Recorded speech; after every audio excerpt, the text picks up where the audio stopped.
அனைவருக்கும் கணித வணக்கம். இப்ப பார்க்க போறது 7ஆம் வகுப்புக்குரிய கணக்கு 2ஆம் பருவம் பயிற்சி 3 இல் 3. அதுல கொள்குறி வகை வினாக்களை பார்க்க போறோம். 8வது கணக்கு பாருங்க. 3p² - 5pq + 2q² + 6pq - q² + pq என்பது ஒரு என்ன கோவை? ஒரு உறுப்பு கோவையா, இரு உறுப்பு கோவையா, மூவுறுப்பு கோவையா அல்லது 4 உறுப்பு கோவையான்னு கேட்கப்பட்டிருக்கு. இந்த கணக்கை பொறுத்த வரைக்கும் பார்த்தீங்கன்னா என்னென்ன உறுப்புகள் இருக்குன்னு பார்க்க போறோம். ஃபர்ஸ்ட் p²ங்கிற ஒரு உறுப்பு இருக்கு. p² அப்படிங்கிற ஒரு உறுப்பு இருக்கு. அடுத்து pq அப்படிங்கிற ஒரு உறுப்பு இருக்கு. அடுத்து q² அப்படிங்கிற ஒரு உறுப்பு இருக்கு. அப்ப மொத்தம் பார்த்தீங்கன்னா 3 உறுப்புகள் தான் இருக்குது. ஒரு உறுப்பு கோவைங்கிறது கலந்து கொடுத்துருக்காங்க.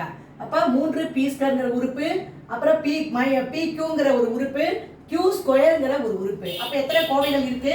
இது மூவுறுப்பு கோவை. இந்த கணக்குக்குரிய விடை மூவுறுப்பு கோவை. 3 உறுப்புகள் மட்டும் இருக்கிறது. அடுத்த கணக்கு பாருங்க. 6x⁻7 -7x⁻3 + 4 படி. இதுல இருக்கிறது உயர்வான படி எது? அதிகமான எண்ணிக்கை உள்ள படி என்னன்னு பாத்தீங்கன்னா 7. அப்ப இந்த கணக்குக்குரிய விடை 7. அடுத்த கணக்கு பாருங்க. 10வது கணக்கு. p(x) மற்றும் q(x) என்பன படி 3 உடைய இரு கோவைகள். p(x) + q(x) இன் படி என்ன அப்படின்னு கேட்டிருக்காங்க. படி 3ன்னு கொடுத்துருக்காங்க.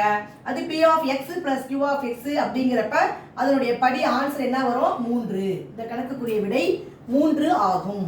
புரிஞ்சுங்களா?